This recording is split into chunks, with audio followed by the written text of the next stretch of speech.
Почитувани, СДСМ е партија со две лица. Првото е лажното лице кога се во опозиција, а второто е нивното вистинско лице кога се на власт. Денеска ќе се подсетиме што ветуваше нивниот лидер Зоран Заев во 2016 година, кога не бираше средства да се догреби до власта. Директно ја охрабруваме владата да направи интервентен откуп на овие 50 милиони килограми црно и бело грозје кои што се останати во Тиквешкиот крај по цела Македонија да бидат откупени.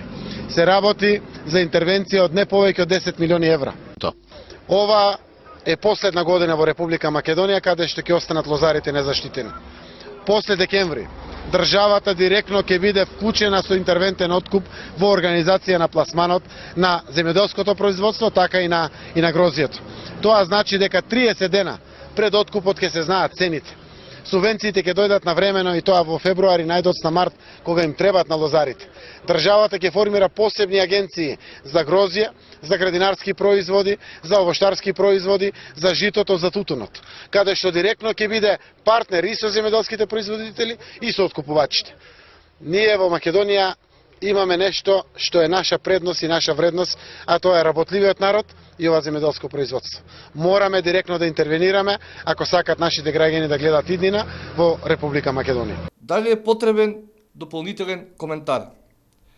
Ова шетање на Заев по пунктовите е во 2016 година, кога во државата имаше вишок од над 40 милиони килограми на грозје и кога винариите во Република Македонија немаа услови да го откупат цело грозје. Меѓутоа тогаш се интервенираше и се откупи целото грозје.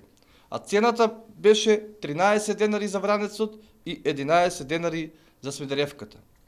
Денеска, поради сушата, имаме над 50 милиони килограми на грозје помалку во однос на минатите години, а цената е за 2 до 3 денари пониска во однос на минатите години.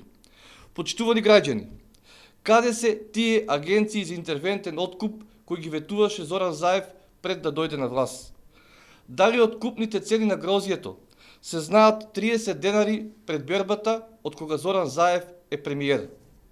Дали државата е партнер со земјоделските производители и со откупувачите? Дали субвенциите од 1 денар се исплатени во февруари или до ден денеска не се исплатени во целост? Се што ветија за се излагаа. Оваа влада не само што нема концепт за работа, туку и целосно ги подценува лозарите. Го повикуваме министерот за земјоделие во бела кошула Трајан Димковски да не си игра со чувствата на лозарите, да не игра популистички игри со кои ќе си купи уште некој месец социјален мир.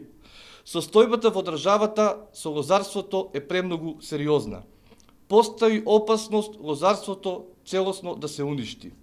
Затоа им порачуваме подхитно да ги прифатат амандманите кои се поднесени од страна на пратеничката група на ВМРО-ДПМН за ребалансот на буџетот и да ги субвенционираат лозарите со 3 денари по килограм грозје за сортите Вранец и Смедеревка.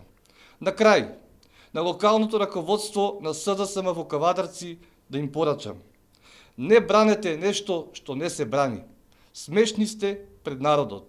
И самите знаете дека бродот на Заев се повеќе тони. На Република Македонија ќе се случи обнова, а таа обнова многу наскоро ќе ја направи идната влада на ВМРО-ДПМН со идниот премиер професор доктор Христијан Мицковски.